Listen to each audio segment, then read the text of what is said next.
Para você, boa tarde para todo mundo e vamos que vamos! Ótima tarde para você, eu sou o Felipe Nascimento, já estou aqui ao vivo, esse é o BMC Market, seja muito bem-vindo, seja muito bem-vinda, aqui a gente repercute todas as notícias do mercado financeiro, tudo que vai impactar o mercado, tudo que está impactando o mercado, tudo que está mexendo com os seus investimentos e as principais notícias do dia a gente repercute aqui com o nosso time, o Daniel Morales e eu vamos ficar até 3h30 da tarde no debate aqui com o nosso time, né? A gente tem por aqui o Alan Gani e também o Alexandre Cabral, e hoje a gente vai bater um papo com o Flávio Calife, ele que é economista-chefe da Boa Vista. Vamos bater um papo aí sobre crédito, sobre varejo, sobre toda essa movimentação, né, que a gente tem visto, né, vários indicadores saindo. Na semana passada a gente viu o indicador de vendas no varejo subindo 0,6%. Ontem, inclusive, Cielo subiu bastante por conta aí do monitoramento, né, do índice Cielo do varejo, que subiu 3% em dezembro, ou seja, a gente vai repercutir todas essas informações aqui com o nosso time e, claro, a gente vai falar também sobre toda a movimentação de petróleo, minério de ferro, follow-on de BRF, estaremos todos conversando sobre isso.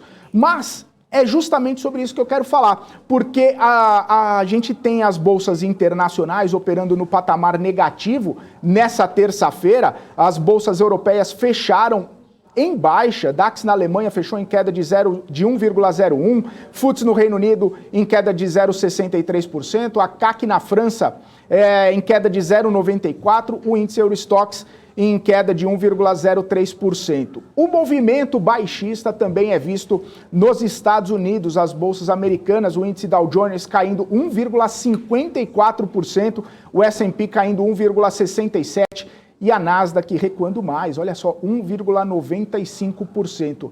Essa derrubada nas bolsas internacionais, principalmente nas bolsas americanas, a gente pode colocar assim na conta aí de toda essa perspectiva e expectativa acerca da política monetária lá nos Estados Unidos. Hoje pela manhã eu estava até conversando durante o pre-market sobre a elevação do T10, né, a taxa de juros lá dos títulos públicos americanos, chegando a 1,84, batendo 1,84.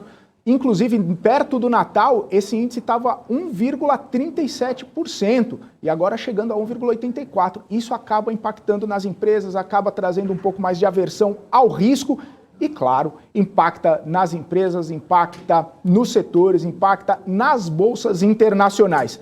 Mas é como a gente fala, né? O Brasil tem um mundo diferente. O Brasil é diferente mesmo, porque às vezes a gente segue a linha internacional, a gente segue o humor internacional, mas hoje não estamos seguindo esse humor. A gente está subindo, embora majoritariamente as bolsas mundiais estejam caindo. O Brasil sobe nessa terça-feira, a gente está subindo 0,35%, chegamos até a testar ali os 107 mil pontos na máxima do dia, 107.012 pontos, a Bolsa tentando chegar ali nos 107 mil pontos, se manter nesse patamar, mas nesse momento a gente fica ainda nos 106.764 pontos. O destaque? Sim, o destaque são as commodities, petróleo, né, que chegando aí, batendo as máximas dos últimos 7 anos, né, a gente lembrando que as máximas do petróleo chegaram lá em 2014, e agora o petróleo chegando ali na casa dos $87 o barril. E claro, isso acabou impactando nas empresas. A gente vê PetroRio sendo a maior alta desta terça-feira, com 4,69%. E aí a Petrobras Petri 4, está subindo 0,54% nesse momento. E o minério de ferro também teve um dia otimista lá na China, né, subindo mais de 1% lá no porto de Qingdao, na China, fazendo a movimentação em Vale subindo 2,47%. E claro, a gente sempre fala de economia chinesa, a gente fala sobre demanda por aço, demanda por minério e os impactos que isso acaba causando no setor de mineração e siderurgia. Olha só, Gerdau subindo 1,95% e Gerdau Metalúrgica subindo 1,3%. A Companhia Siderúrgica Nacional subindo 1,87%. É a movimentação sim do minério de ferro, fazendo aí toda esse impacto nas empresas aqui no Brasil. E vamos dar uma olhadinha no dólar, o dólar que a gente está vendo subir agora 0,61% aos R$ 5,55. É isso aí. Vamos então começar esse nosso giro de notícias, né? Porque a gente está falando bastante sobre o petróleo, então eu quero desejar uma ótima tarde aqui, primeiramente, para o Daniel Morales, que tem aqui as informações do dia com a gente, para a gente começar a falar um pouco sobre o principal assunto do dia, né, Morales? O principal assunto do dia é sim a questão do petróleo, né? O petróleo que está em alta no mundo todo, né? O Brent, referência para Petrobras, ele está com uma alta de mais de 1% aí nessa terça-feira, chegando a ser cotado acima dos $87 o barril. O valor é o maior desde 2014. Na ocasião, o petróleo tinha batido aí os $115, né, Morales? Pois é, Felipe. O patamar, inclusive, está na mira, né, dos analistas, né? O Goldman Sachs trouxe mais cedo uma perspectiva aí de que o petróleo deve voltar a ficar acima dos $100. As projeções mostram que isso pode acontecer ainda neste ano, mas o preço só chegaria nesse patamar se o cenário de oferta não mudar, é claro. Se houver aumento na oferta pelos países produtores, o preço aí tende a cair, né, Felipe Nascimento?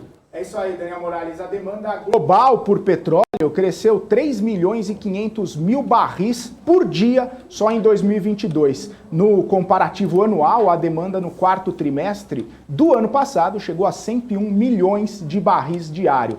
E a produção não deve aumentar, principalmente pelo fato da diminuição da perfuração nos principais países da OPEP e também por causa aí das dificuldades da Rússia para poder aumentar a produção.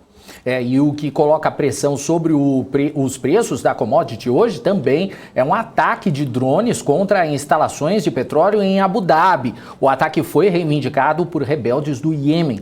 3 pessoas morreram e 6 ficaram feridas. Caminhões-tanque pegaram fogo, mas não houve danos significativos nas instalações do local. Isso gera também cautela nos mercados de petróleo. Pois é, Daniel Morales, isso gera bastante cautela e é por isso que agora a gente vai falar aqui com o Alan Gani, que já está aqui com a gente para poder bater um papo sobre toda essa situação, sobre essa questão do petróleo, sobre a alta das empresas. O Gani, que já está aqui com a gente, vamos colocar ele na tela aqui. Muito boa tarde, Alan Gani. Bem-vindo mais uma vez, hoje sem barba. Boa tarde para você. Boa tarde, Felipe. Essa barba estava coçando muito, eu não me adapto com barbas, então eu acabei fazendo a barba. Estamos aqui, Felipe Nascimento, Morales, um prazer estar aqui com vocês dois, vamos com tudo. Vamos lá. Ô Gani, então a gente viu o preço do petróleo batendo recordes aí desde 2014.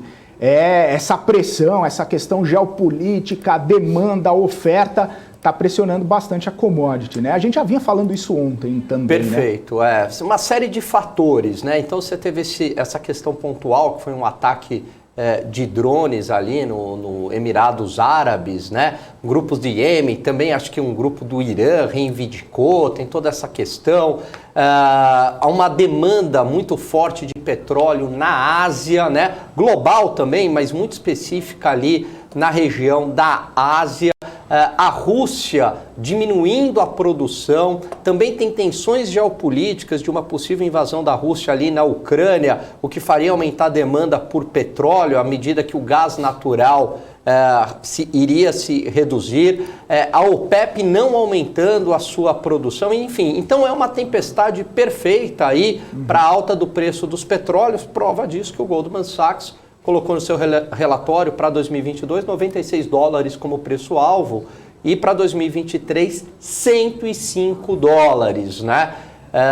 E as casas de análise, como eu havia falado aqui ontem, já havia dizendo que as empresas de petróleo globalmente seriam beneficiadas, isso já há um tempo atrás, e parece que esse cenário está se concretizando.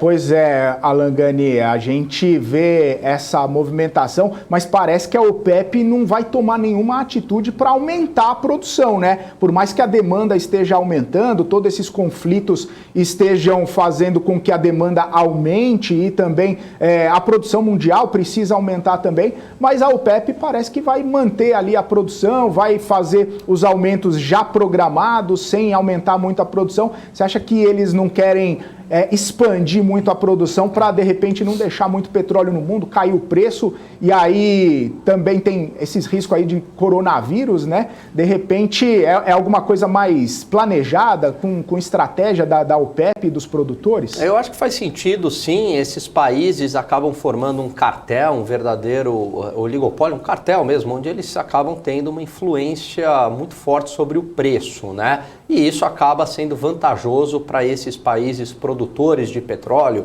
como a Arábia Saudita, o maior produtor do mundo, como o Iraque, como o Irã, acabam se beneficiando muito, a própria Rússia, da produção de petróleo. Olha o que é muito interessante, eu vi um gráfico, Felipe, aonde o preço do petróleo e aí também a inflação americana estava lá embaixo e a aprovação do Biden lá em cima.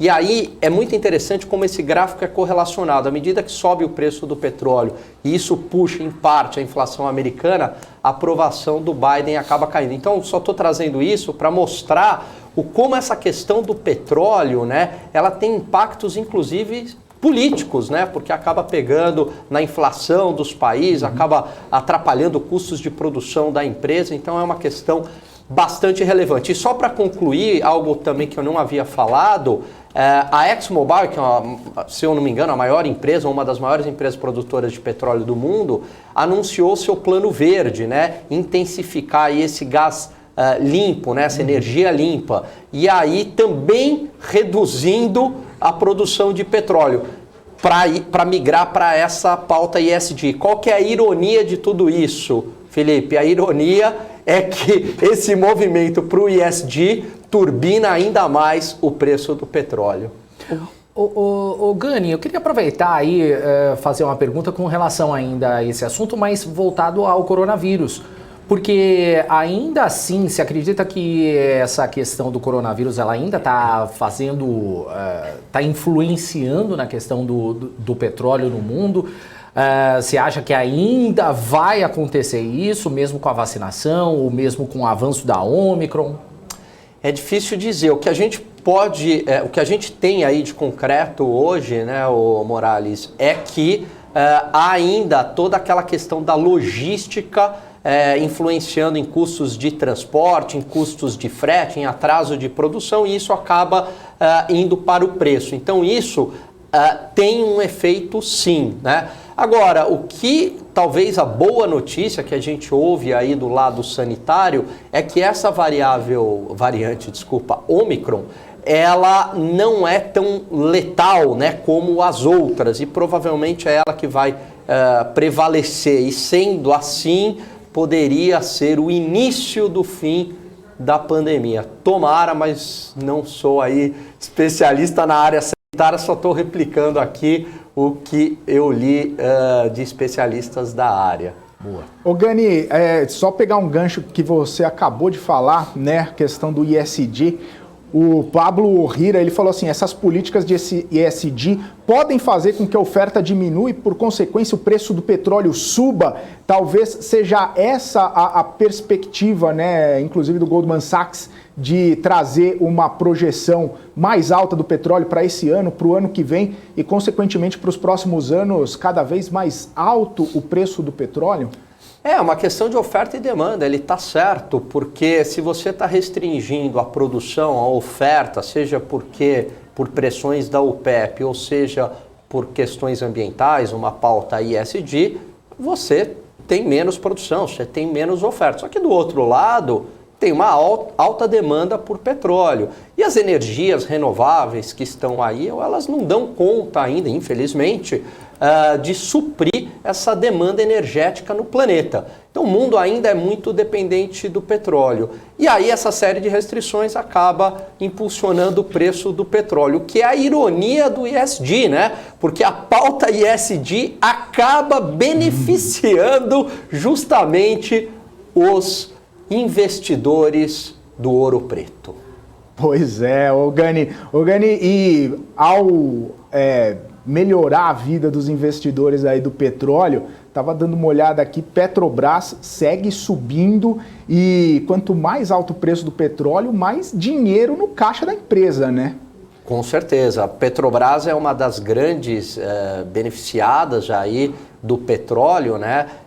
Já há um tempo, muitas casas de análise, tanto no Brasil quanto lá fora também, recomendando ali Petrobras como uma das principais ações e talvez haja espaço ainda para a empresa subir mais, né? Dado esse cenário aí promissor do petróleo. Fica essa questão aí, quer dizer, será que ela já atingiu um pico, né? Será que ela já está na sua máxima ou há espaço para a Petrobras subir mais? Mas com certeza a Petrobras tem sido bem gerida, tem feito aí um programa de venda dos seus ativos, tornando a empresa mais eficiente e ainda beneficiada por essa questão aí da alta da commodity, né? Boa, Gani, você falou que viu o analista fazendo boas projeções aí para Petrobras. Já vi gente falando que Petrobras vai entregar 20% de yield nesse ano aí, fora a valorização do ativo, né?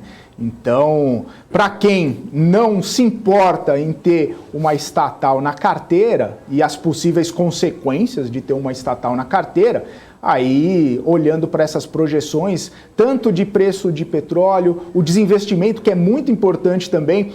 Eu li muitas pessoas falando bem desses desinvestimentos, mas também já vi pessoas falando mal, que é tipo uma privatização por baixo dos panos, né? O pessoal falando isso. Mas faz parte do planejamento estratégico da empresa, de focar no negócio mesmo de extração do pré-sal e tudo mais, e vender, né, as refinarias, vender os campos mais maduros para outras empresas. E isso acaba também tornando a empresa mais eficiente, né? Quando você acaba focando em uma coisa ou outra, né, fazendo nesse custo de oportunidade, traz mais eficiência para a empresa também, né, Gani? Perfeito o que você falou, porque geralmente a gente associa a palavra investimento a uma conotação bastante positiva, né? Mas não necessariamente o investimento ele vai ser bem sucedido. E quando a gente desinveste, que acaba tendo uma conotação negativa, mas se a gente olhar friamente, o desinvestimento é simplesmente uma geração de caixa, né? Eu estou vendendo ativos e eu estou transformando isso em caixa. Então é claro que se a gente pegar em uma empresa, vamos pegar a Procter & Gamble, ela realiza um plano de desinvestimento em marketing, que é o core business dela. O mercado vai reagir muito mal. Fala, peraí, a empresa está parando de investir, ou uma Tesla, algo do tipo, o mercado não vai reagir bem. Mas agora, numa empresa onde tinha ali muitas plataformas questionáveis, uma empresa inchada, quando ela começa a fazer um programa desse e gerar caixa, o mercado reage bem, falando, opa, peraí, mas esse desinvestimento faz sentido, e aí como você falou, né, eu vou focar no core business da empresa, né, ali na exploração de águas profundas, de pré-sal, tornando a empresa mais eficiente. Qual que é o lado aí para quem vai investir em Petrobras que tem que ficar muito atento? A questão política, né, Morales? Essa sempre acaba influenciando. Então, dependendo do cenário eleitoral, vamos supor que ganhe alguém que fale, não, Petrobras tem que continuar sendo estatal, a gente vai ter uma ingerência maior sobre a empresa ela não deve ter essa política de preços alinhada internacionalmente, então aí não tem petróleo alto que sustente o valor das ações. Então esse risco político tem que estar no radar dos investidores. Para quem não quer correr esse risco político, Petrobras não é uma boa. Mas você acha que valeria a pena, o Gani? Olha, essa é uma pergunta difícil, Morales, porque ninguém chegou a um senso comum, né? É muito difícil, porque eu acho que a empresa realmente é muito dependente da política, né? Aliás, é engraçado, isso não só é do governo A ou do governo B. Quem assume aquela cadeira, né, da presidência da República, acha que a Petrobras pertence ao governo. Não, a Petrobras pertence à União. Petrobras pertence, né, à sociedade aí, certo? E você tem ao Estado, 51% está na mão da União, né, e 49% de acionistas privados, né, das ações ordinárias. Agora, é uma questão bastante complicada. O que eu acho que, para quem não quer correr esse risco, você tem hoje uma infinidade de BDRs, de empresas de petróleo e que são privadas e que você não vai correr esse risco estatal e vai ser beneficiada pela alta do petróleo. Agora, é para o bem e para o mal a Petrobras, porque também se ganha um presidente que fala, não, a partir de agora a Petrobras entrou no radar de um programa de privatização. No início de cada mandato, o presidente, né, a equipe econômica ali acaba falando o que está no radar de privatização. A Petrobras não está nesse radar de privatização desses 4 anos de mandato do Bolsonaro. Eletrobras e Correios estão. Então, se ganha o presidente simplesmente com essa promessa, a Petrobras dispara, né? Então, acho que é uma questão aí do quanto que cada um quer correr ou não esse risco político. Boa. Ô Gani, só para a gente finalizar o assunto petróleo aqui, tem algumas perguntas no chat, do Luiz Perazzolo e também do J Pseudônimo aqui, eles falando sobre PetroRio e 3R. Também seria uma forma de se expor ao setor petroleiro, só que com empresas privadas, menores, claro, né, com perfil diferente, de operação de campos maduros e tudo mais, só que você acaba se expondo aos setores, se expõe a essa alta possível do petróleo, que pelo menos muitos analistas e grandes instituições estão falando, só que sem correr o risco da canetada, né? Exatamente, é uma opção também, né? Então você pode migrar para essas duas empresas que você citou, ou empresas lá fora via BDRs, ou investimentos diretamente do exterior. É óbvio que a Petrobras tem aí as suas vantagens competitivas, é uma gigante, né?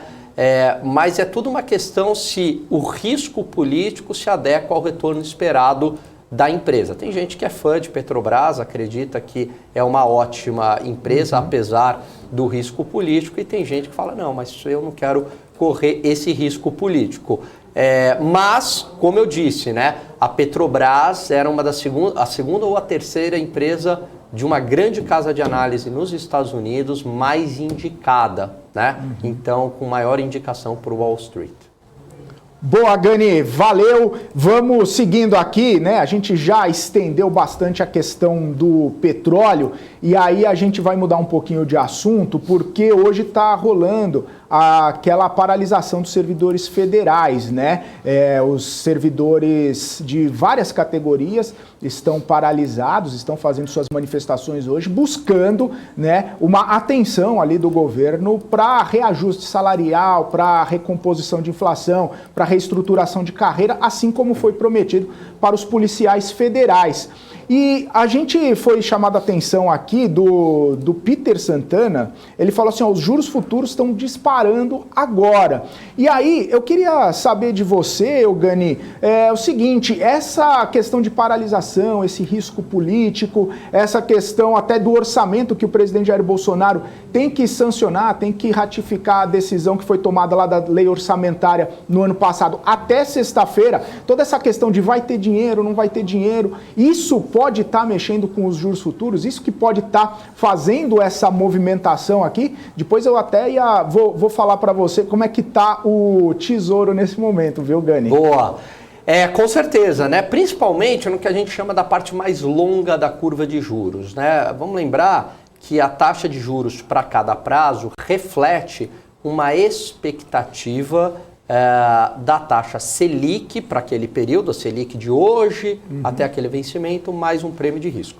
Quando a gente fala em um ano, né, não vai ter aí calote, nada disso, então basicamente é só taxa Selic, que está ligado à inflação. Mas quando a gente vai para horizontes mais longos, esse prêmio de risco, né, ele começa a influenciar bastante. Aí são todos os riscos, mas é claro, Felipe, que o risco fiscal ele é muito relevante, porque ele é muito relacionado ao risco de crédito. Quando aumenta esse risco fiscal, aumenta o risco de crédito. Quando aumenta o risco de crédito, não significa que o país vai dar calote, não é isso, mas aumentou a probabilidade disso acontecer. Se aumentou a probabilidade disso acontecer, eu, investidor, passo a exigir uma remuneração maior para compensar esse risco, certo? Então é isso que ocorre. Então, fatalmente, o que está acontecendo é que toda essa movimentação em torno do orçamento, esses ruídos fiscais, como é que vai ficar a questão dos gastos públicos, tem penalizado aí a curva de juros, fazendo com que a taxa de juros acabe subindo, o que é ruim para a Bolsa, porque os prêmios na renda fixa se tornam ainda mais atrativos. E ontem a gente estava falando do Tesouro IPCA+, 2026, naquela taxa de 5,33 de juro além da inflação, né, Gani? Se a gente tivesse comprado ontem, hoje já estaria perdendo dinheiro, porque a taxa já está aos 5,42% no 2026 e 5,69% no IPCA mais 2035, Gani. É muita coisa. Um juro real de 5,42 para um vencimento daqui a 4 anos é difícil bater essa taxa aí. Você está falando em IPCA mais praticamente 5,5, certo? Vamos pegar o IPCA 5, ok? 5, mais ou menos. Redondo. Certo? 5 mais aí, 10, vai. Mais ou menos, 10. Sendo pessimista, hein? 10. Juro sobre juro, todo ano. Ganhar 10% ao ano aí com proteção inflacionária, né? R$ 5, R$ 5,5, quer dizer, não é pouca coisa não, né? Então, assim, para quem busca uma opção de investimento que alia retorno e baixo risco, é uma excelente opção. Boa. Ô Gani, e só uma dúvida que eu tenho é o seguinte, a gente está falando de IPCA mais os 5,42 agora. O IPCA fechou 10,06, eu pego esse IPCA, só que o IPCA projetado para esse ano é outro. Então, quando vira o ano, quando bate o martelo no IPCA, ele troca ou é cada vencimento, ele faz ou é cada vencimento de ano, assim, cada aniversário ele troca o IPCA? Como que é esse cálculo aí, ano após ano? Então, vamos lá. Essa é uma questão complexa, né? Então, o preço, ele é uma composição do que a gente chama valor nominal atualizado, que é R$1.000, desde o dia 15/7/2000, atualizado mensalmente pelo IPCA, ok? E uma parte do preço é o fluxo futuro real trazido a valor presente por essa taxa real. Então, se eu comprei hoje por um determinado preço, Felipe, e ficar até o vencimento, eu ganharei 5,44, né? Além do IPCA, 5,44 até hoje, 5,42. Isso. Além do IPCA de ganho real. Como é que é atualizado esse IPCA mensalmente? Então, o que interessa é daqui para frente. Eu entrei hoje, né? Tem lá o que a gente chama valor nominal do título, que não é o preço do título. Esse valor nominal, ele vai ser atualizado mensalmente pelo IPCA. O que é bacana nisso é que, independentemente do quanto seja o IPCA, o meu ganho real está garantido em 5,42 ao ano, além do IPCA, né? Independentemente do que seja IPCA. Então, mas isso desde que eu fique até o vencimento. Então, vamos supor que o IPCA foi aí no período de 50%, tá? O que eu vou ganhar? Eu vou ganhar os 50% mais esse ganho real, 50 mais. Né, a conta não é 50 mais, né? Tem que fazer uma conta matemática com mais taxa e tal. Mas a ideia é essa. Aí você vai falar, então eu vou torcer para a inflação disparar, porque eu vou ter uma rentabilidade maior, nominal? Não, né? Porque se a inflação disparar, eu também estou sendo penalizado pela inflação. A questão é só que o meu título vai estar nominalmente rendendo mais, porque ele está atrelado à inflação, mas parte do ganho foi apenas para proteger da inflação. Eu apenas repus o que eu perdi ali com a inflação. O que interessa é essa taxa real. Já é o meu ganho contratado além da inflação. E essa taxa, historicamente, está alta. Boa, Alan Gani. O Rafael falando assim, ó, o Felipe só de olho nas marcações a mercado dos títulos do Tesouro. Não, é que eu gosto de acompanhar, Porque desde o ano passado, quando a gente estava falando sobre marcação a mercado, o Gani falou muito bem de marcação a mercado, eu fico acompanhando, fico olhando aqui. Poxa, se subiu, se comprou antes, perde. Se caiu, se comprou, ganha. Então, eu gosto de acompanhar, viu? Mas também é para trazer informação para o pessoal, não que eu tenha feito investimentos aqui, viu, Gani? Você falou onde que fez, mas eu não fiz Tesouro IPCA. É sempre, né, aquela sina maldita que a gente faz o investimento. Acho que eu entrei, estava 5,10, algo assim. Falei, nossa, entrei super bem. Não peguei os 5,5 lá de trás, mas tá bom. E agora, 5,42. Puxa vida, né? Se eu tivesse esperado mais um tempinho. Só mais um pouquinho, né, Gani? Pois é. Mais uma semaninha. Mais uma semaninha, mas enfim. E aí você fala, bom, agora não dá, né? Cadê o dinheiro para fazer mais aportes? Complicou, né? Não dá, deixou em terras Yankees. Aliás, eu estava comentando... Olha, não viajem para o exterior, porque está caríssimo, caríssimo, e segundo, porque pode dar um teste positivo e você não volta para o teu país. Teve esse casal na Maldivas, eu não sabia dessa história, né? Que parece que gastou 80 mil dentro de um hotel, porque não podia voltar. Então é um risco muito alto. Mas só para completar, eu fui tomar uma cerveja, né? Peguei cerveja para minha namorada, tal. 2 cervejas, Felipe. Ali no hotel, uma piscina, você se empolga, né? Vou tomar uma cerveja, tô aqui, né? $12,50 cada uma, $25. Se você faz praticamente vezes 6, a gente tá falando que 2 cervejas custaram praticamente R$150. Gente, não dá, é um negócio. Tem que ser a melhor cerveja do mundo. Exato, e nem era uma Bud Light, né? Então você tá falando uma cerveja R$130, R$140. Pessoal, vai aqui, ó, para Maresias, Guarujá, tem praias lindíssimas, que a satisfação é a mesma. E a cerveja deve estar mais barata. E a cerveja está mais barata e tem aí ótimas marcas. Puxa vida, Gani, R$150 dá até dor no coração. Dá. Mas dizem, né, quem conversa... Não, entreguei a cerveja assim para ela, falei, ó, toma com gosto. Porque... Gole por gole, apreciando cada gotinha. Mas você estava nos Estados Unidos, né? Você estava em Miami. Mas não varia muito, viu, Miami para... A satisfação de você sentar na praia, tomar uma cerveja, ler um livro, é a mesma, acho que em qualquer lugar do mundo, viu? Mas era Miami. Era Miami. Eu lembro, Gani, quando eu estava lá no Caribe, que eu fui fazer um cruzeiro, a cerveja era $7 e eu já estava com dor no coração. R$12,50. E o dólar naquela época também não era os 6 de agora, né? 6 de agora. Já eram uns 4, 3 e pouco 4. Mas mesmo assim, né? Pois é, e aí agora tá todo mundo assim, e aí, quando é que vai voltar? Sabe quando é que isso vai voltar? Você tem que torcer para 2 coisas acontecer. A renda do brasileiro aumentar, né? O PIB crescer e a inflação aqui subir, né? Não que eu torça para a inflação, mas o diferencial na inflação Brasil e Estados Unidos aumente. Então aumenta aqui, lá nem tanto. Aí você vai ter aquela sensação que, ok, R$6 já não é muito, entendeu? Mas, ou o câmbio nominal cair, né? Hoje ir para 6, ir para 4,5, que está difícil aí a curto prazo.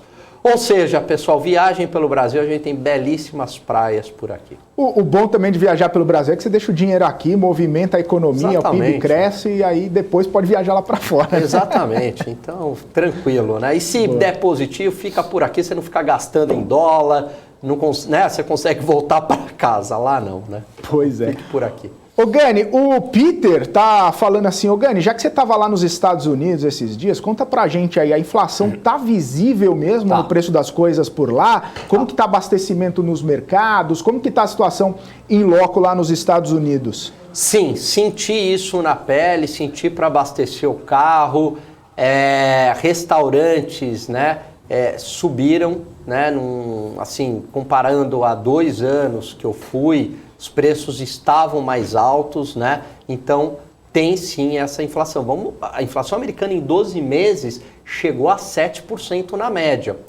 7% é coisa de Brasil, né? O Brasil não foi muito longe disso, 10,06%. Então 7% para um país que historicamente tem uma inflação de 2% é mais de 3 vezes a sua média histórica. Então assim, e vamos lembrar que se 7 é a média, significa que tem Itens subindo mais do que 7, né? Então, assim, eu senti muito isso, também senti uma demanda muito aquecida. Pessoal saindo muito para restaurantes lotados, o que também ajuda a explicar essa inflação, né? Gani, a inflação lá nos Estados Unidos, o negócio está pegando também, não só lá, aqui no Brasil também. Mas lá nos Estados Unidos, outra questão, né, já que a gente está falando de lá, foi essa situação aí do título de 10 anos subir bastante também, né? Chegar a mais de 1,8, e a gente viu os impactos que isso está causando nas empresas e nas ações lá dos Estados Unidos. Para você ter uma ideia, a Nasdaq agora caindo mais de 2%. Né? O S&P caindo 1,77, Dow Jones caindo 1,60, tudo isso é receio, né? Tudo isso é aversão ao risco, tudo isso é já expectativa do que vai acontecer na semana que vem, na reunião do FONC lá? Exatamente. Lembra, né, a discussão que a gente sempre tem muito aqui no programa, que o mercado não é tão eficiente assim quanto a gente imagina, né? Nem todas as informações estão incorporadas no preço. E à medida que vai chegando próximo da decisão, parece que o mercado cai a ficha e vai incorporando. Inflação alta está aí faz tempo. Declaração do Fed de que vai subir juros foi dada faz tempo. Mas agora que chega esse efeito, né? E aí o mercado começa a antecipar, começa um processo de venda de ativos. Então, se está vendendo, todo mundo vendendo, o preço começa a cair. Mas a taxa e o preço na renda fixa são inversamente proporcionais. Se o preço está caindo, significa que a taxa está subindo. Eu estou pagando menos, por isso que eu estou ganhando mais, estou tendo uma rentabilidade maior. Então, são inversamente proporcionais. E aí o que acontece? Taxa de juros subindo. Taxa de juros subindo penaliza a bolsa, porque os prêmios na renda fixa começam a ficar bastante interessantes, bastante atrativos lá nos Estados Unidos. E principalmente as empresas de tecnologia, Felipe. Por quê? Porque essas empresas, boa parte do valor delas está lá na perpetuidade, lá na frente. Elas são muito intensivas em capital também. Precisam tomar muito dinheiro. Se a taxa de juros sobe, significa que esse dinheiro para ela se tornou mais caro. E um outro efeito, na hora que eu trago esse fluxo a valor presente, como boa parte do valor está lá na frente, taxa de juros mais alta, né? É um efeito matemático. No denominador, o resultado cai. Então, essas empresas acabam sendo bastante penalizadas. Maravilha, Gani. Ô, Daniel Morales, tem notícia da Bolsa aí? Virou a Bolsa? Virou, olha só, o Ibovespa agora está caindo 0,24% nesse momento, 106.118 pontos. Eu vou até dar mais uma atualizada aqui, porque a gente sempre acaba sendo enganado aqui. Mas é isso aí, 0,24%, 106.118 pontos. Vamos ver como é que está então os papéis nesse momento, altas nesse momento. A gente tem Prio 3 aqui, PetroRio com 3,86%, agora Cogna com 3,27%, Idux com 2,73%. Pão de Açúcar está subindo agora 2,60%, Bradespar 1,90%, Vale está subindo 1,91%, a CSN Mineração está subindo agora 1,71%. Você vê também JHSF subindo, Gerdau, Iguatemi, a Companhia Siderúrgica Nacional também, ENG, Klabin, CPFL Energia e caindo agora. A gente vê aí Local Web com menos 8,86%, tem BID 11, 7,10%, Alpargatas caindo 6,10%, BRF também caindo, assim como BTGP, Sul América, Ezetec também caindo, Dexco, TOTUS, Redditor também está caindo aí, recuando também Embraer, MRV, CVC, também recuando. O dólar agora está subindo 1,09% aos R$ 5,59, Felipe. Valeu, Morales. Obrigado aí. Você viu, Gani? A gente falou de Petrobras, a gente falou que a Bolsa não estava seguindo aí a movimentação internacional. A Bolsa resolveu cair, né? A Bolsa resolveu virar. Não tô tentando entender aqui o que aconteceu de uma hora para outra para a Bolsa virar, né, Gani? Mas basicamente o que aconteceu foi isso. Enquanto a gente estava conversando aqui, naquela animação das bolsas internacionais caindo, a gente aqui subindo, né? Porque a gente não é todo mundo. Daí a Bolsa Brasileira zerou os ganhos, acabou perdendo ali o patamar positivo. Essa piora nos Estados Unidos talvez tenha dado um susto aqui na gente, né? Dólar subindo 5,57, lembrando que começou o dia aí 5,53, 5,52 e já tá indo, né? Olha só, a gente estava falando do título de 10 anos lá dos Estados Unidos, ô Gani, o 10 anos tá já 1,86. Pelo que eu estou olhando aqui. Hoje cedo estava 1,82, tinha batido o pico de 1,84, agora já está 1,86. Você vê toda essa movimentação, né?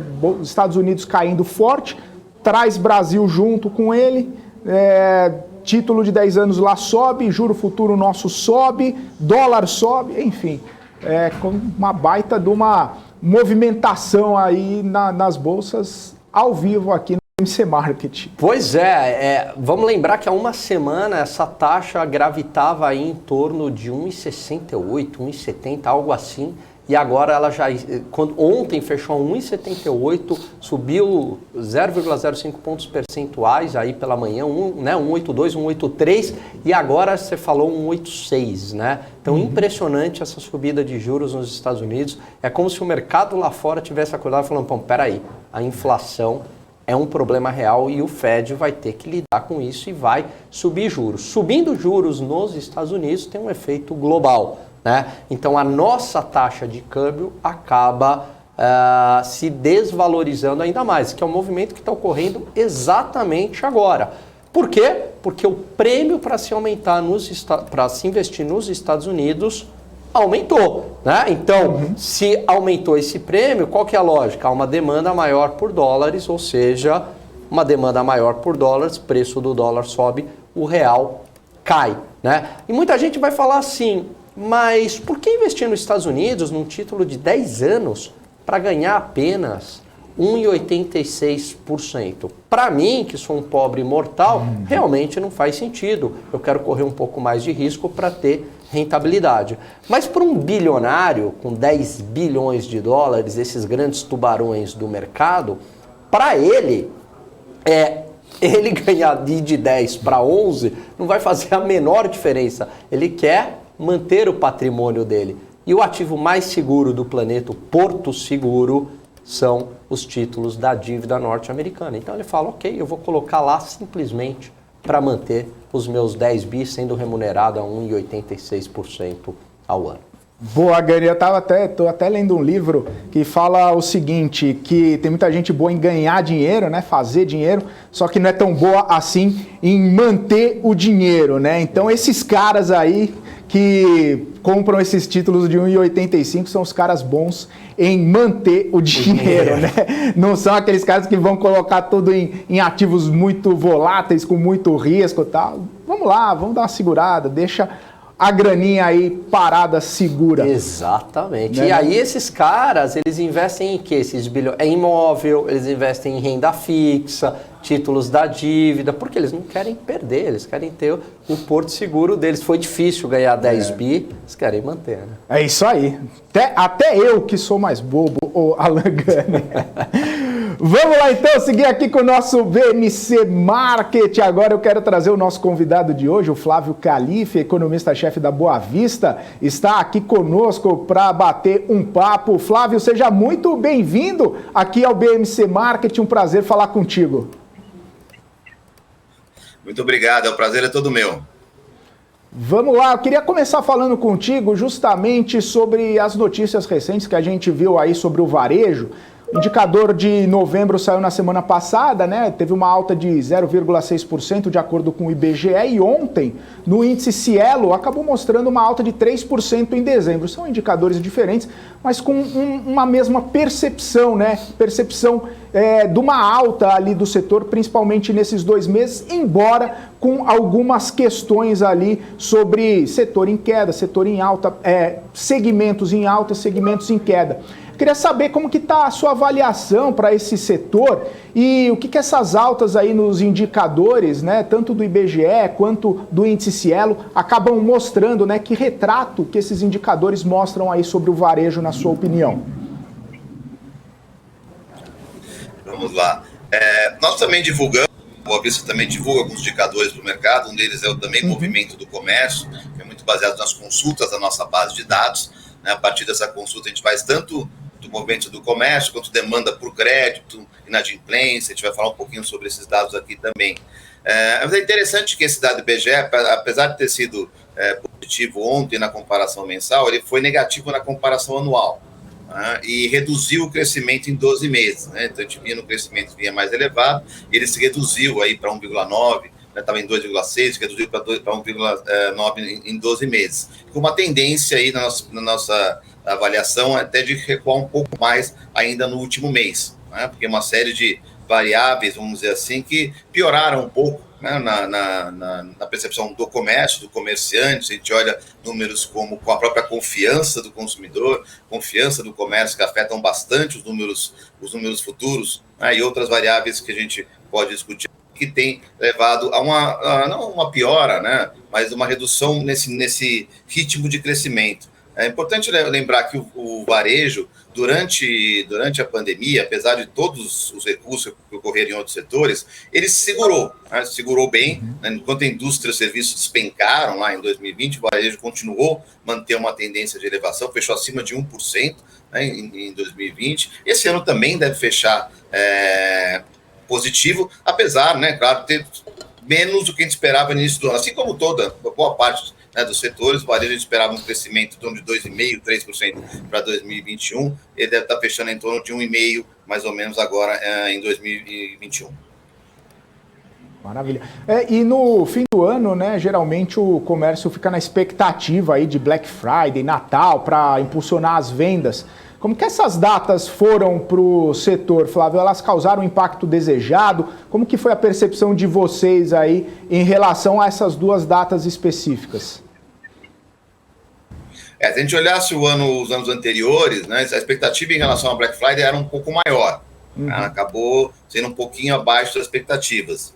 Claro que tem vários fatores aí, a própria questão dos itens que são vendidos na Friday. Se a gente olhar os números do varejo, você citou que, né, tem diferença, né, em qual cresceu mais, qual cresceu menos. Se a gente olhar este último número desse último mês, só que quem puxou o crescimento foi o setor de alimentos e bebidas, supermercados, né, que ficaram positivos, e eles compõem no número do IBGE uma parcela de quase 50% dentro do IBGE, então eles puxaram para cima. Itens como móveis, eletrodomésticos, principalmente eletrodomésticos eletrônicos, são aqueles que compõem o maior número das vendas no Black Friday, por exemplo, eles caíram e têm recuado aí ao longo do ano. Aqueles com esse número mais agregado, né, então eu diria que mais produção, né, veículos também, se a gente for olhar o varejo ampliado, né, eletrônicos, que tem um valor maior, e que no caso do Black Friday é onde o que mais vende, eles têm recuado um pouquinho, exatamente por conta daquilo que até está sendo discutido aqui, de redução de renda, aumento de endividamento, aumento de juros, que também acaba afetando mais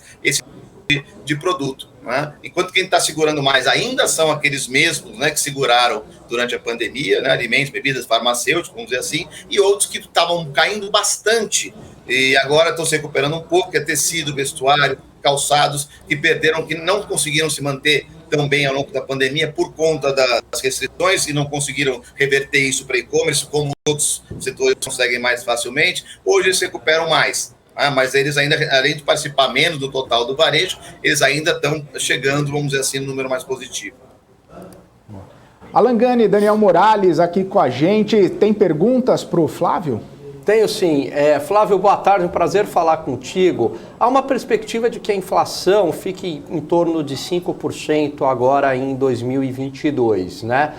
Eu queria saber se essa desaceleração da inflação de 10 para 5, mas os preços continuam subindo, só que numa escala menor, né, já é suficiente para dar um impulso aí no varejo nesse ano, ou ainda vai ser um ano aí bastante difícil para o setor?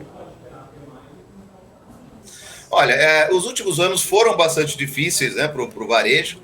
Durante 2000, até que acabou sendo bem positivo por conta, impulsionou bem o e-commerce, coisas novas, né, também para o varejo. Então, impulsionou o e-commerce, então o e-commerce dobrou de tamanho dentro do varejo. Só para dar um número aqui que muita gente não conhece, o e-commerce antes do varejo representava 5% do total das vendas, né? O resto é varejo físico. Hoje está em cerca de 10%, ele dobrou a participação, 10% a 11% mais ou menos de participação no total.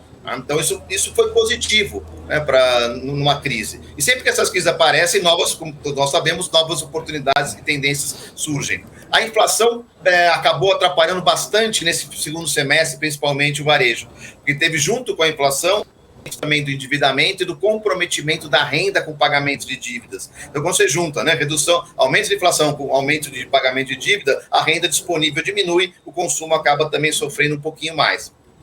Para 2022, essa redução já é bem significativa, eu diria, né? Até porque alguns setores devem ser mais ou menos afetados, como também já foi comentado, já é significativa. O único, porém, né, que temos aí é que, para chegar nessa inflação de 5%, que é uma expectativa, é claro, hoje a expectativa para o final do ano, os juros vão continuar ainda numa tendência de elevação. Então, a gente tem a expectativa aí de crescimento dos juros ao longo de 2022, isso deve impactar ao consumidor, porque a taxa Selic é parte, né, do juro ao consumidor. Se a gente olhar lá na composição final do juro ao consumidor, a taxa Selic é cerca de 20% mais ou menos do total da taxa. Essa é a spread. O problema é que os spreads caíram durante a pandemia, né, mas agora eles estabilizaram e voltaram a crescer um pouco, principalmente porque os riscos estão aumentando. Então, os riscos em relação, por exemplo, à inadimplência, eles estão aumentando. Isso pode elevar também os spreads e elevar, no final dos contos, as taxas de juros, que impactam, né, o crédito, claro, né, encarecem o crédito e podem, de certa forma, influenciar um pouco. Mas a expectativa para o crédito, que é um dos grandes pilares do consumo, né, e do varejo, que fecha esse ano agora um crescimento de 15%, um crescimento significativo de 15% da concessão de crédito, novos créditos, novos empréstimos, tem uma tendência ainda de elevação para 2022. Então, espera-se que ele continue crescendo cerca de 8%, 7%, 8%, e como a inflação baixa, né, a gente cresceu 15% o crédito, uma inflação de 10%, um crédito nominal de 15%, então agora tem um crédito crescendo 7%, 8% para uma inflação de 5%. Então, a concessão do crédito deve ser pouco influenciada, né? Então deve continuar ajudando, sim, ainda o varejo a se manter em crescimento. Boa. Você comentou aí sobre essa questão da taxa de juros, né? Eu queria entender um pouquinho mais sobre a composição desses juros e como que isso acaba impactando na inadimplência, né, Flávio? Você falou bastante sobre essa questão que a taxa de juros acaba afetando. Queria saber um pouquinho mais sobre essa composição dos fundamentos, né, do juro projetado, desse aumento do juro projetado, e por que isso acaba impactando tanto o setor, não só do comércio, quanto dos serviços também. Legal. A gente olha a composição da taxa de juros final, tanto a consumidor quanto as empresas, ela é composta pela taxa de captação, que é fundamentalmente a taxa Selic, né, tesouro, né, basicamente, né, que é o quanto que os bancos pagam para captar recursos, né, e o spread, que é colocado para o juros final. Então, é a soma dessa taxa de captação, né, com o spread que vai chegar na taxa final do consumidor. Só para ter uma ideia, se hoje a taxa de captação está em torno de 9%, 8%, 9%, o juros final está em torno de 25%, né, na média, mais ou menos, para pessoas 25% a 27%. Esse pedaço é spread. Né? Então, um pouco mais, né, do que isso. E para a pessoa jurídica, o pedaço é maior. Né? A pessoa jurídica é mais ou menos metade. Né? Então, a importância é maior para a pessoa jurídica. Mas quando a gente olha para a pessoa física especificamente, que acho que é o foco que estamos falando aqui, o spread, a composição do spread, que é a maior parte dos juros ao consumidor, é inadimplência. Então, estudos do Banco Central mostram que a inadimplência representa mais ou menos 55% do total do spread. O resto é custo, imposto, e a margem, é claro, a margem é cerca de 14%, 15%.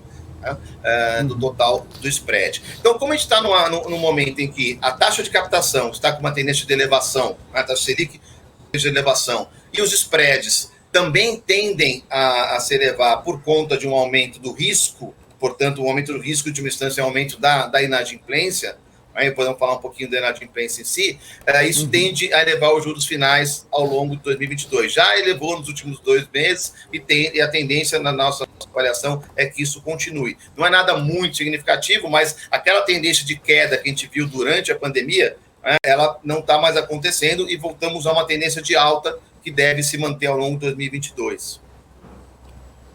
Legal. Ô, Flávio, eu tenho uma dúvida aqui. Muita gente acabou fazendo dívidas durante a pandemia, né? Mas acabou aí renegociando com bancos, com outras instituições financeiras e tudo mais. Só que agora a gente percebe que como diria, que a renegociação dessas dívidas ela está ficando um pouquinho mais difícil agora para essas pessoas. Voltando tudo de uma vez, como é que está sendo essa questão da renegociação? Principalmente agora que a gente vê volta às aulas, IPVA, várias taxas nesse início de ano. Você acha que a situação ela tende a ficar mais complicada agora para a população em geral? Vamos lá, nós temos um índice de recuperação de crédito que ele mostra o pagamento das dívidas, né? Ou seja, os consumidores pagando suas dívidas e saindo do cadastro de inadimplente. Esse tem aumentado, não caiu muito ao longo da pandemia, vou explicar um pouquinho o porquê, e agora tem até subido um pouco, né?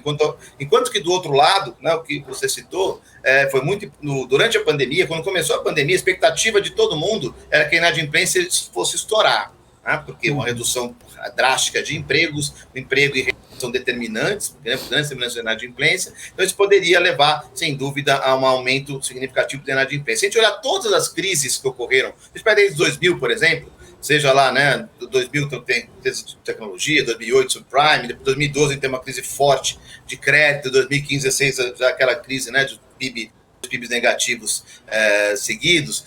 Em todos esses períodos, a inadimplência ela cresce bastante e rápido.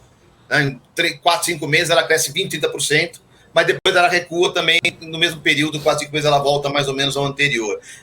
Havia uma expectativa que isso poderia acontecer também, que a inadimplência subisse rapidamente no primeiro momento e depois poderia voltar a cair. O que aconteceu foi o inverso, a inadimplência despencou durante a pandemia, por conta, uma delas as razões, foram as postergações, né? Os bancos se anteciparam, depois o varejo também, e jogaram para frente. Então, o número de cima, né, da dívida, sobre o estoque da dívida foi jogado para frente, sumiu, então a pessoa foi caindo. A gente teve o menor valor da história, né, se a gente pegar a série do Banco Central, foi no meio da pandemia, né, da inadimplência. Os nossos números mostraram queda de 20% nos novos inadimplentes, então caiu realmente bastante. Isso foi também por conta dos auxílios que começam em abril, né, em 2020, né, no meio de 2020, e são super importantes, porque os auxílios eles tiveram um valor muito elevado e para um número muito grande de pessoas, mais de 67 milhões de pessoas receberam auxílio emergencial, isso aumentou muito a renda. Se a gente olhar os gráficos de renda recebida do IBGE, a gente vê que a renda cresceu quase 3%, 4% durante a pandemia. Enquanto a renda do trabalho cai, a renda total cresce, né, por conta dos auxílios. Então, isso ajudou a recuperar, né, a pagar a conta, ajudou a não ficar tão inadimplente e ajudou também até o próprio consumo. É claro que esse ciclo acaba, né, quando as postergações começam a voltar e os auxílios ou diminuem ou recuam bastante. Então, a gente tem já, a partir do meio do ano passado, durante o 2021 quase inteiro, a gente tem crescimento, mesmo que pequeno, da inadimplência. Então, a empresa começa a crescer no começo de 2021 e se mantém em elevação até o final do ano. Então, ela cresceu bastante aí durante o ano de 2021 e tem a tendência de continuar crescendo ao longo de 2022. Mas a gente tem que lembrar um ponto que eu acho bastante importante. Apesar de ter crescido bastante em 2021 e 2022, dificilmente a gente vai chegar no final de 2022 no mesmo nível de inadimplência do que no início da pandemia. Ou seja, mesmo crescendo 2 anos seguidos, a inadimplência vai estar abaixo de quando começou a pandemia. Então, esse é um número que a gente tem que relevar. Está crescendo sim, mas sobre um número bem menor. Então, isso não é de ser um impedimento muito elevado, realmente para o crescimento do comércio, do próprio crédito. Em relação aos juros, só terminando aquela questão, como é que ele influencia a inadimplência? Obviamente que ele influencia, por ser um crédito mais caro, ele pode influenciar a renegociação, ele pode influenciar o próprio crédito, né, para ser tomado, e, em última instância, ele quando a gente pega as determinantes da inadimplência, ele acaba afetando a inadimplência futura. Né? Você toma um crédito hoje mais caro, você acaba ficando inadimplente 5, 6 meses depois, mais ou menos o que mostram nossos estudos. Boa. Flávio, você disse que a composição ali da taxa final para o consumidor, 20%, se eu não me engano, você me corrija se eu estiver enganado, é Selic, né? Seria essa, e o resto seria spread, né? Agora, você tem algum dado do quanto que aumenta a Selic, ou seja, a cada 1% de aumento na Selic, o quanto que isso representa de aumento na taxa crédito pessoa física lá na ponta, em média? Na verdade é um número bem direto, né? Vamos dizer assim. Você tem um aumento, imagina que a taxa ao consumidor final é de 30%, na média. Né? Se você tiver um aumento de 1 ponto percentual na Selic, e esse aumento passar para os títulos, por exemplo, de renda fixa, se passarem na mesma proporção, né? Se passar para o título do Tesouro, por exemplo, ou mesmo se passar na captação do banco, na hora que ele capta, né? O quanto que ele vai pagar nisso, esse número vai se for 1 para 1, vamos dizer assim, ele vai aumentar 1 ponto percentual no número final. Né? Mas esse número exato, lógico, daria para fazer um estudo que você está dizendo, precisaria de um estudo um pouquinho mais aprofundado. Tá. Mas, em geral, a taxa básica ela é quase totalmente passada para o total. Só que como ela não é o principal da taxa, isso a gente pode assim, né? Olha, não é porque aumenta um ponto, né? A Selic dobra, vamos dizer assim, a taxa final ao consumidor, porque ela não é a maior parte da composição da taxa. Uhum. Eu tô te fazendo essa pergunta porque há às vezes uma reclamação aí por parte dos consumidores, falar, bom, quando a Selic cai, né? Pô, a Selic está caindo, mas a taxa lá, o crédito pessoa física não tem caído, né? Tem que olhar as duas coisas, porque pode cair a Selic e o spread subir. Né? Uhum. Então, assim da mesma forma. E porque tem duas influências, né? Não é influência só da taxa Selic, na taxa básica, é a influência do spread. Então, se os dois... E acontece muito, sim, deles andarem para o outro, pode acontecer. Então, às vezes, você pode ter uma política mais forçada, por exemplo, de redução de juros, como a gente teve lá em 2012, 2013, isso não quer dizer que o spread vai diminuir, o spread pode aumentar, porque o risco pode aumentar na concessão. Agora, Flávio, essa situação aí do juros subindo, e aí todo mundo falando, bom, isso tem prejudicado bastante o varejo, mas historicamente a gente já conviveu com taxas de juros muito mais elevadas do que estão agora e o varejo performando, né? Houve uma mudança de mentalidade, quer dizer, quando a gente atingir um patamar de taxa de juros muito baixa, quer dizer, voltar aí um aumento para 8, 9, né, como está hoje, 9,25, né, se torna muito mais complicado e a gente desacostumou com aqueles juros altos, é isso, esse efeito? Eu acho que sim, Lembra? A gente tinha aqueles, né, juros, né, uma de 100 ou 3 de 55, né, as coisas assim que a gente tinha, até mais, né, 3 de 80, a gente tinha, a inflação era muito elevada, né. Então, é um momento onde os grandes varejistas viram financeiras, né, exatamente por conta dessa... vender dinheiro, né, até mais do que produtos. Isso eu acho que mudou, sim. A gente muda de patamar de juros. Né, então, a gente passa de juros muito elevados, só na questão da taxa Selic, já chegou a, sei lá, 50, 45, 50 recentemente, né, para chegar a 2. Né, então, é claro que o 2 é o anormal aí, né? Ok, né? Se a gente olhar o gráfico aí de 20 anos, o normal é esse aí, 7, 8, 10, né? Mas ok, a gente espera que a gente consiga voltar a isso também. Então a gente tem uma mudança tanto na de redução dos juros, né, básicos, quanto na redução dos spreads. Os dois caíram bastante se a gente pegar em um horizonte de 20 anos, por exemplo. Então, eu acho que então, aquele negócio de juros tão elevados, sem dúvida, a gente acho que não tem mais aquela... Não enxerga mais aquilo. Mas eu concordo também, a ideia de que 1 ponto, 2 pontos no ano não vai mudar também a decisão de consumo.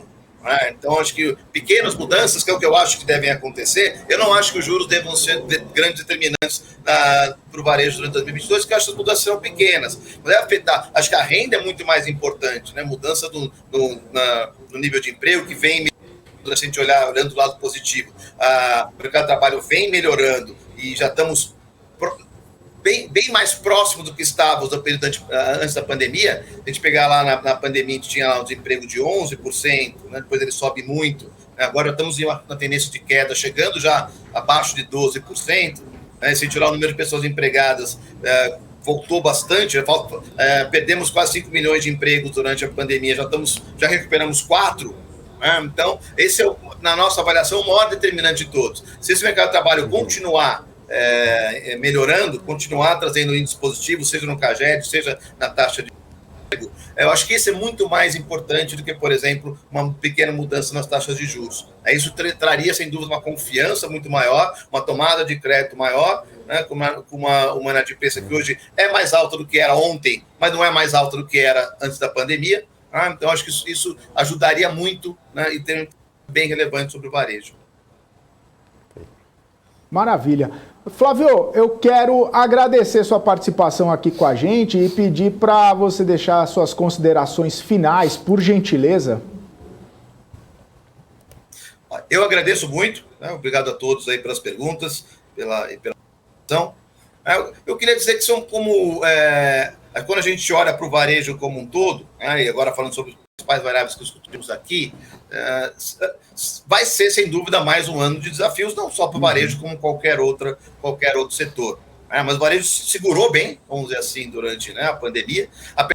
Agora, em 2021, teve alguns reveses que acho que foram um pouquinho de consequência da 2020, que cresceu muito, e-commerce principalmente, porque tem uma certa, né, vamos dizer assim,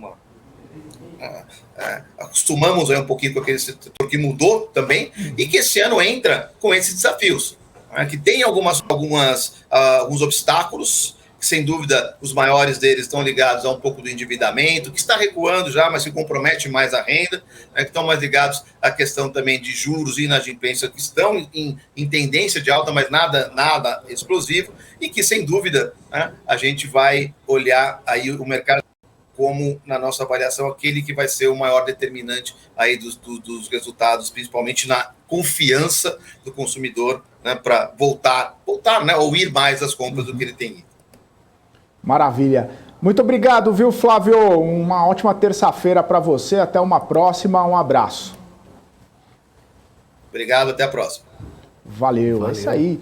Esse foi o Flávio Calife, ele é economista-chefe do Boa Vista, aqui dando entrevista pra gente, batendo um papo sobre setor de varejo, de serviço, sobre os reflexos, né? Taxa de juro, inflação, como isso tem movimentado os setores, né, de varejo e serviço, e também, claro, com a inadimplência dos consumidores. Vamos trazer o Gani e o Daniel Morales aqui para a gente falar um pouquinho sobre esse mercado que cai, né, Gani e Morales, cai 0,35%. E o Flávio estava falando do varejo, eu estava dando uma olhada no setor aqui, ó, o varejo caindo em bloco hoje, Marisa caindo 3,31, Via caindo 3,33, aí tem Pets, C&A, Magazine Luiza, Grupo Soma, Guararapes, Lojas Americanas, Lojas Renner, enfim, o varejo tá caindo em bloco, tá todo mundo indo para baixo nessa terça-feira, né? A gente vendo que não é de hoje, né? O varejo caindo bastante não é de hoje, mas hoje, inclusive, o bloco todo indo para baixo, ficando vermelhinho aqui no nosso mapa do calor, Gani. Pois desafios, né? É aumento de juros lá fora e aumento de juros aqui também, né? O que acaba... Você vai falar, Selic? Não, a gente está falando dos juros futuros, né? Uhum. E essas taxas estão mais altas, muito influenciado também, uma parte de influência de juros, perspectiva de aumento lá fora, né? Que acaba puxando a taxa aqui, mas também por toda essa questão fiscal aí, essa briga no orçamento que ainda não terminou, essa novela, né? Uhum. Com esse reajuste para uma classe, as outras classes entrando em paralisação e tudo mais, isso é incerteza, isso é risco, o mercado não gosta e bota no preço, né? E aí acaba, quando a renda fixa acaba subindo bastante, penaliza ainda mais aí esses setores mais sensíveis à taxa de juros, como é o caso do varejo, né?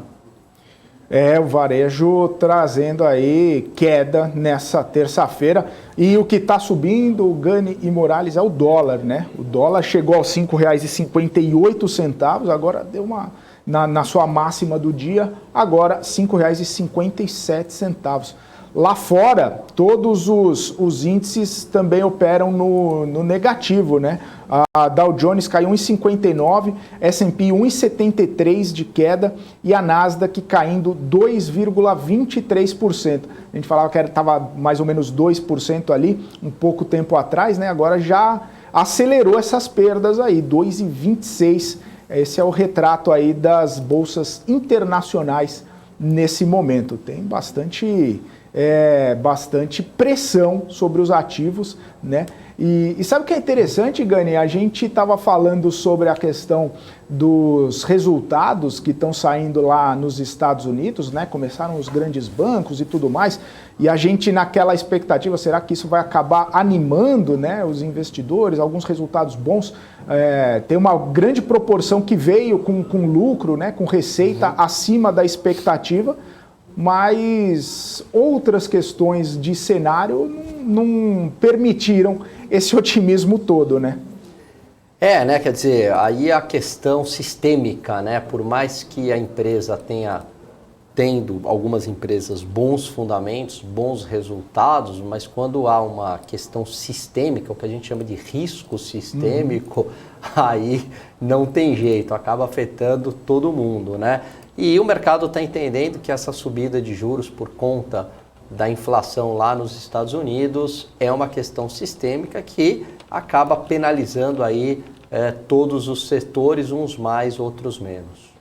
Maravilha, Alan Gani. Vamos então seguir aqui, porque tem uma pergunta no chat do Felipe Lippe e eu queria contextualizar um pouquinho dessa pergunta dele, porque a BRF, Gani, vai fazer uma oferta subsequente de ações que pode render aí cerca de 8 bilhões de reais para a companhia. São cerca de 54 milhões de novas ações sendo colocadas aí em circulação no mercado. Esse período de reserva vai até o dia 28 de janeiro, começa no dia 24 e o preço vai ser definido no próximo dia 1º de fevereiro. Esse follow-on foi aprovado pela maioria dos acionistas durante a Assembleia Geral. E aí o Felipe Lippe está falando o seguinte, uma dúvida, por que quando tem follow-on as empresas têm uma correção elevada? Deixa eu ver como está a BRF aqui, porque está com uma correção mesmo, ó, 6% de correção em BRF nesse momento. De alta?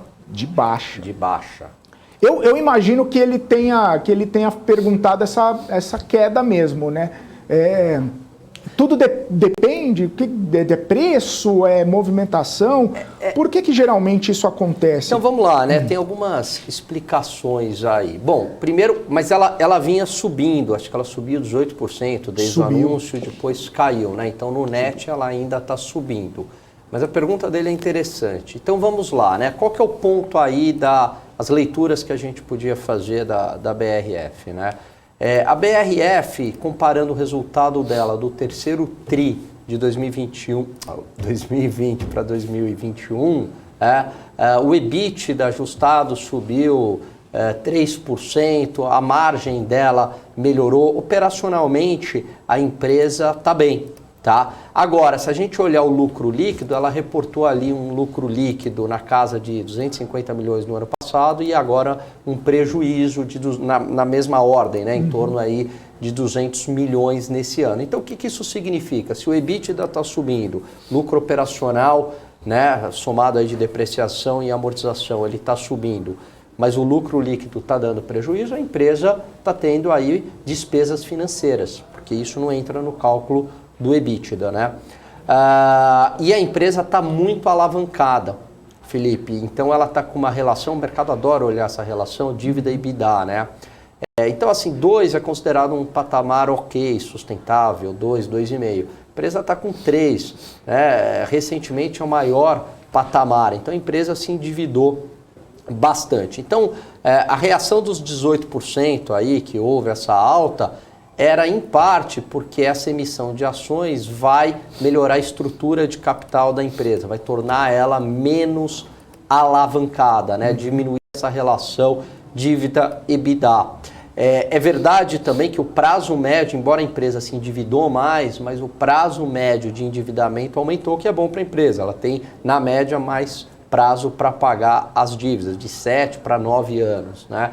Agora, por que muitas vezes, é o que ele está trazendo, ocorre essa maldição do preço da ação cair? Pelo seguinte, você tem um efeito de sinalização. Se eu estou emitindo novas ações, o mercado pode estar lendo o seguinte: bom, estão querendo socializar os prejuízos. Se a empresa está muito bem, para que emitir novas ações? Né? Para que fazer esse follow-on? Eu quero ficar eu acionista, com os meus ganhos, não preciso levantar capital. Então pode ser uma sinalização de que a empresa não está tão boa. Esse é um caso clássico aí na literatura de finanças. Boa. Ô Gani, eu vi também que com esse follow-on, né, colocando mais ações em circulação, talvez haja uma pressão ou uma procura maior da Marfrig, né, que já tem cerca de 31% das ações da BRF, né? Inclusive, se houver essa procura, talvez a Marfrig até assuma o controle, né, da BRF. A gente sabe que tem uma cláusula lá, como é que chama? Cláusula de veneno, que não pode ter uma participação muito maior, mas com tanta ação em circulação a mais, talvez ela aumente a participação, mas não atinja a cláusula do veneno, né? Mas talvez também seja uma movimentação interessante para as duas empresas, né? A gente discutiu bastante isso quando houve a maior aporte, maior participação da Marfrig sobre a BRF, mas o setor ali se movimentou diante da notícia, né? Pode ser, né? Desde que haja aí uma sinergia entre essas empresas, eu acho que pode ser sim uma movimentação interessante. Inclusive parte aí entendeu que isso seria legal, porque poderia aumentar a participação da Marfrig e isso também justificou o aumento de preço aí da BRF, né? Então, enfim, são hipóteses, né? A gente não sabe qual que está prevalecendo, mas é uma hipótese também bastante razoável. Ao meu ver, eu acho que a reação dos 18%, agora tudo bem que houve essa correção, talvez foi exagerado, mas de novo, né, no líquido a ação subiu, eu acho que está muito ligado à questão financeira da empresa e aí o mercado interpretou positivamente porque está melhorando a estrutura de capital, desalavancando a empresa. Maravilha, Alan Gani, cadê aqui? O Wellington Mota falando assim, o Gani é top demais. E mais cedo, Gani, quando a gente começou a bater um papo, eu não lembro o nome da pessoa, você me desculpa mesmo. Mas falaram assim, o Gani tá indo muito bem na sabatina, viu? Pois me sabatinaram aqui, mas é aí que é bom. Hoje foi sabatina, Gani, hoje não foi bate-papo aqui, foi só pergunta e resposta. Parabéns, você Obrigado. É o novo ministro do STF, a sabatina foi muito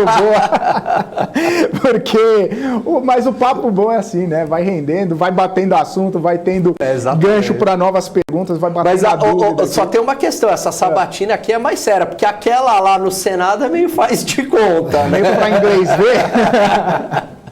Para inglês ver o negócio. Aquela... Ganhou muito para isso. Ganhou muito para isso. Ô Gani, mas o legal é que, acho que assim, tanto lá quanto cá, a gente levanta pra você cortar, não tem saia justa, né? Não, você vai ficar tranquilo. Parada, morna, não, isso é ótimo. Não, sem saia justa com o Gani, por favor.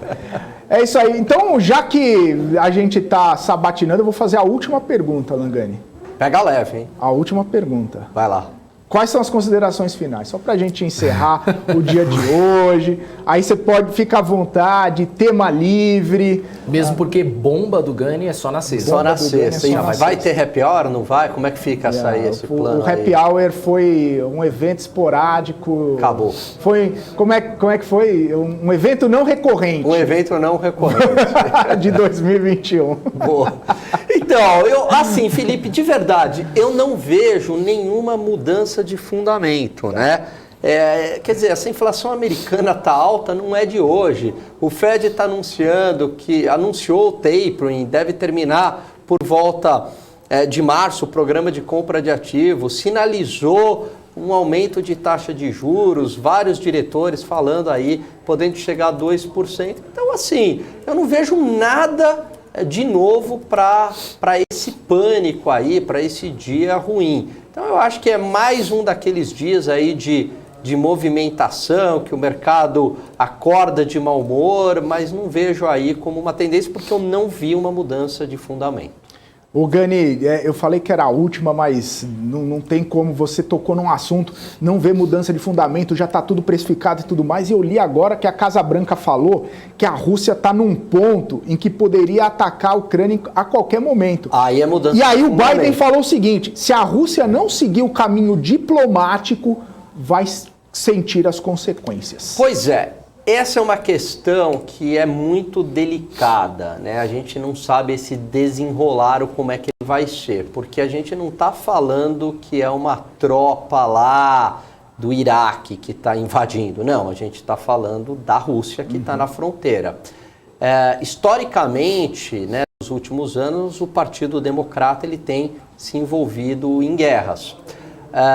Então, essa fala do Biden pode ser que realmente haja uma reação dos Estados Unidos. E aí é uma questão muito delicada, porque imagine o seguinte, um avanço de tropas russas na Ucrânia e os Estados Unidos defendendo, em termos práticos a gente está falando de um confronto Rússia e Estados Unidos. Eu não sei as consequências disso, porque são duas superpotências militares. Superpotências militares, e a Rússia tem gás natural que abastece a Europa inteira, e Estados Unidos, a gente já sabe o histórico bélico do país, enfim. Aí a gente fica torcendo para tudo se resolver na diplomacia, né? Para não ter problema e impactar tudo que a gente conhece aí como economia, como empresa. Exatamente. Beleza, então. Isso é uma mudança de fundamento, isso vale a pena. Isso muda fundamento, exatamente. Valeu então, Gani. Boa. Estamos juntos aí. Valeu, Daniel Morales. Considerações finais aí, só pra gente encerrar também, por gentileza. Considerações finais é que hoje quem apresenta The Trade sou eu, já que a gente não vai ter aqui o professor Alexandre Cabral, então se você já está aqui ligadinho na gente, então já vai pedindo seu ticker aí, que já a gente vai trazer o Edu Becker. Eu gosto de fazer pergunta pro Gani, mas tem uma pergunta pra você, Morales. Você vai começar falando, fala meu povo, ou hoje vai ser diferente? Não falo. Eu normalmente eu tenho a minha, que é o fala pessoal. Fala pessoal, não é fala meu povo. Não é fala meu povo. Não, senão eu vou pegar, senão eu vou deixar o professor Cabral no chão, no chinelo. Pegar o cacuete do professor Alexandre Cabral. É isso aí. Valeu então, Morales. Valeu, Gani. Amanhã estaremos juntos e valeu você que esteve com a gente aqui ao longo do nosso BMC Market. Muito obrigado pela sua audiência. Lembrando, se você ainda não é inscrito no nosso canal, se inscreva aqui também, claro, já vai deixando o seu joinha aqui na nossa programação. Eu vou ficando por aqui. Obrigado mesmo a todo mundo que esteve aqui com a gente. Eu volto amanhã, a partir das 2 horas da tarde, aqui com o BMC Market. Um forte abraço e tchau, tchau.